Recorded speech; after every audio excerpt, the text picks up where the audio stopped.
राधे राधे। ओम शांति। मैं आज आप सभी का अपने इस चैनल स्पिरिचुअल क्वीन में बहुत बहुत स्वागत करती हूँ। आप सभी का बहुत बहुत धन्यवाद जो आपने मेरे पहले के वीडियोस पहले दिन का कोर्स देखा। नहीं देखा तो देख लीजिएगा, लिंक मैं डिस्क्रिप्शन में डाल दूँगी। आज हर कोई भगवान को जानना चाहता है, चाहे वो नास्तिक हो या आस्तिक। यह बात तो पूरी दुनिया मानती है कि कोई ना कोई तो ऐसी शक्ति है जो हम सबको चलाती है। आप भी मानते होंगे, हालांकि उसे जानता कोई भी नहीं है। अलग अलग धर्म के अनुयायी अलग अलग बात कहते हैं। जिसकी जिनमें श्रद्धा होती है या भावना होती है वो उन्हीं को भगवान बोल देते हैं। पर वास्तव में भगवान जो है वो करता धरता एक ही है। भगवान वो हैं, परमात्मा वो हैं जिनको सब धर्म के लोग माने। ऐसा नहीं कि कोई माने कोई ना माने, किसी धर्म के लोग माने किसी धर्म के लोग ना माने। आज पूरी दुनिया अलग अलग धर्मों में बटी हुई है, फिर भी सभी उस एक को ही अपना पिता मानती है। कोई इसे गॉड कहता है, कोई इसे अल्लाह कहता है। यहाँ तक कि ये भी मानते हैं कि गॉड और अल्लाह एक ही है। फिर भी एक सवाल उठता है कि परमात्मा यानी भगवान कौन है। परमात्मा यानी भगवान ऐसी शक्ति है जो हम सभी आत्माओं का रचयिता है। देखिए, हमारे शरीर की रचना बेशक हमारे माता पिता करते हैं, पर हम सभी आत्माओं के पिता एक ही हैं, परमात्मा। इस्लाम धर्म के अनुसार परमात्मा को अल्लाह का रूप दिया गया है। परमात्मा को एक नूर बताया गया है, चमकता हुआ प्रकाश बताया गया है, जिनकी शक्तियाँ असीम हैं। उसी चमकते हुए प्रकाश को ईसाई धर्म में गॉड का नाम दिया गया है। हम हिंदू भी आदिकाल से एक ज्योतिपुंज को ही पूजते आ रहे हैं। इस ज्योतिपुंज को ही ज्योतिर्लिंगम या शिवलिंग कहते हैं। साईं बाबा जो बोलते थे ना कि सबका मालिक एक है, साईं बाबा इसी ज्योतिपुंज को ही बोलते थे। जितने भी पुराने मंदिर हैं वो सारे शिव जी के ही हैं। ये देखिए, यहाँ पे कुछ पिक्स देख रही हूँ, ये सारे शिव जी के ही मंदिर हैं और बहुत ही पुराने हैं। देखिए, ये मंदिर है, कैलाश मंदिर है जिसे चट्टान से, और ये देखिए ये मुंबई में मौजूद जो अम्बेश्वर शिव मंदिर के नाम से जाना जाता है। कहते हैं ना, तुम ही हो माता पिता तुम ही है, और कहते हैं ना कि सबका मालिक एक है। इससे यही पता चलता है कि ईश्वर एक ही है, वही माता है वही पिता है। जैसे जानवर का पिता जानवर, शरीर का पिता शरीर, वैसे ही आत्माओं का पिता परमात्मा शिव है। विदेशी लोग आए भारत में और भगवान शिव जी के शिवलिंग को शिव जी का गुप्त अंग बताने लगे। बहुत ही दुर्भाग्य की बात है कि कुछ हिंदुओं ने भी इसे सच मान लिया, पर ऐसा ज्ञान ना होने के कारण, ज्ञान के अभाव और भाषाई रूपांतर के कारण समाज में फैलाया गया। जैसा कि हम सभी को पता है कि हिंदी भाषा में लिंग का अर्थ क्या होता है, गुप्तांग होता है, या स्त्री पुरुष के लिंग को दर्शाने के लिए किया जाता है। जबकि संस्कृत भाषा में लिंग का अर्थ प्रतीक या चिन्ह होता है, और गुप्त अंग के लिए संस्कृत भाषा में स्त्रीशन शब्द का इस्तेमाल किया जाता है। आजकल तो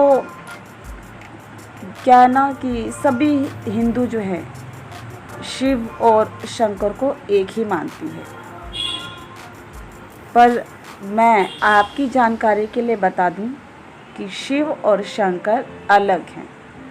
जी हाँ, आपने सही सुना, शिव और शंकर दोनों ही अलग अलग है।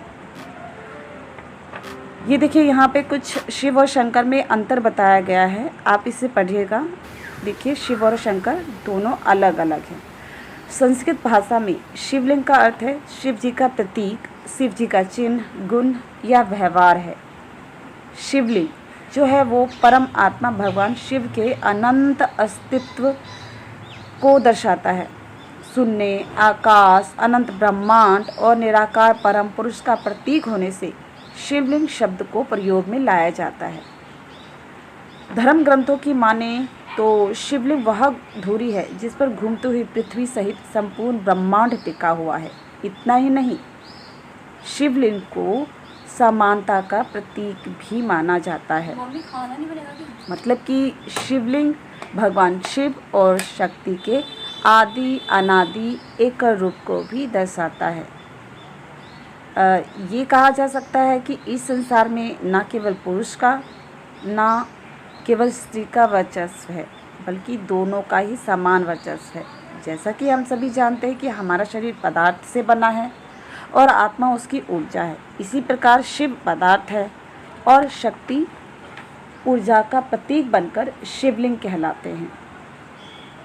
ब्रह्मांड में जो भी ठोस और ऊर्जा है वो शिवलिंग में ही निहित है। वास्तव में शिवलिंग हमारे ब्रह्मांड की आकृति है। अब ये शिवलिंग कहाँ से आया और शिव और शंकर में कैसे अलग अलग हैं, इसका वर्णन शिव पुराण में दिया गया है। यहाँ कुछ शिव पुराण की बुक हैं, इसे पढ़िएगा, नहीं तो इसे ऑनलाइन ज़रूर सुनिएगा। शिव पुराण के अनुसार शिव जी ने विष्णु जी को उत्पन्न किया और विष्णु जी के नाभि कमल से ब्रह्मा जी आए और दोनों में फिर बहस हुआ, युद्ध छिड़ गया दोनों में। खुद को महान बताने लगे, ब्रह्मा जी खुद को महान बताने लगे, विष्णु जी खुद को महान बता रहे थे। कई दिनों तक, कई युगों तक युद्ध चलता रहा। तो उनके बीच एक ज्योति स्तंभ प्रकट हुआ। एक आकाशवाणी हुई कि जो भी इस ज्योति स्तंभ के अंतिम छोर को ढूंढ लेगा वही महान होगा। ब्रह्मा जी ऊपर की ओर गए और विष्णु जी नीचे की ओर गए। कई युग बीत गए। उस ज्योति स्तंभ का ना आदि था ना अंत था। दोनों ने जब ज्योति स्तंभ से प्रार्थना की कि आप कौन हैं, तो ज्योति स्तंभ से शंकर जी निकले। ज्योति स्तंभ यानी शिव का चिन्ह, प्रतीक। शिवलिंग शंकर जी जो है, ज्योति स्तंभ जो है वो शिव जी का चिन्ह है, प्रतीक है। और शंकर जी शिव जी की एक रचना है, स्वयं शिव नहीं। भगवान शिव निराकार है, उनका कोई आकार नहीं। निराकार मतलब हमारे जैसा कोई आकार नहीं है। जैसे हमारे हाथ पैर है, वैसे शिव परमात्मा का कोई आकार नहीं है। निराकार कहने का मेरा ये मतलब है। निराकार कहने का मतलब ये नहीं कि उनका कोई आकार ही नहीं है। सुनने का भी आकार होता है, तो हमारे परमपिता परमात्मा का भी तो आकार होगा ना, वो निराकार है। जबकि शंकर को हमेशा तपस्वी मूर्त में दिखाते हैं। ये देखिए, यहाँ पे पिक में भी दिखाया गया है, शिव जी को तपस्वी मूर्त में दिखाया गया है। शिव जी ने ही सृष्टि की स्थापना, पालना और विनाश के लिए ब्रह्मा विष्णु शंकर 3 सूक्ष्म देवताओं की रचना की। मतलब कि शिव परमात्मा रचयिता है, इसलिए शिव को त्रिमूर्ति शिव भगवान कहा जाता है और शंकर जी शिव जी की रचना है। आप सभी ने ध्यान दिया होगा कि शिव की याद में शिवरात्रि मनाई जाती है, ना कि शंकर रात्रि मनाई जाती है। शंकर रात्रि नहीं ना।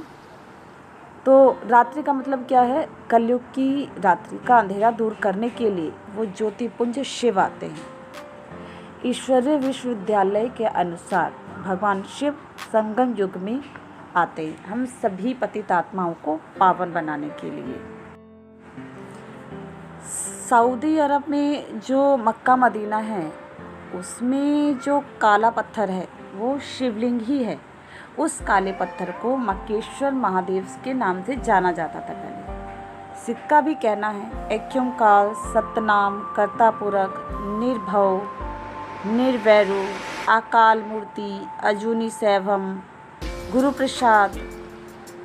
मतलब कि एक ओमकार अकाल पूरक है, वह सदा से है और सदा रहेगा। अविनाशी होने के कारण उनका अस्तित्व सदा रहता है। वह कोई योनि धारण नहीं करता, क्योंकि वो जन्म मरण के चक्कर में नहीं आता। उसका प्रकाश अपने आप हुआ है। उनको किसी ने नहीं बनाया, वो खुद से ही बने हैं और ऐसे भगवान को ही सिख मानते हैं।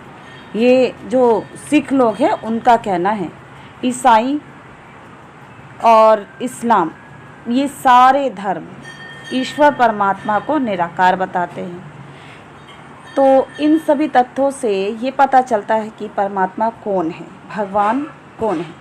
भगवान वह हैं जिनको सब धर्मों के लोग सब मानते हैं। भगवान से हमें अपना संबंध स्थापित करना है। वो हमारे पिता है। वैसे तो सारे संबंध हमें उस ज्योति स्वरूप शिव से है ना। ईश्वरीय विश्वविद्यालय में शिव को प्यार से बाबा बोलते हैं। परमात्मा शिव कलयुग के अंत में आते हैं। इसी याद में तभी तो शिवरात्रि मनाई जाती है। अच्छा, अब शिव बाबा को कैसे याद करना है? तो रोज़ सुबह उठकर गुड मॉर्निंग, ओम शांति बोलना है। सोने से पहले सारे दिन का हाल अपने ज्योति स्वरूप शिव बाबा को बताना है और गुड नाइट ओम शांति बोल के सो जाना है। खाने से पहले, कोई काम करने से पहले बाबा को पुकारना है। कैसे पुकारना है?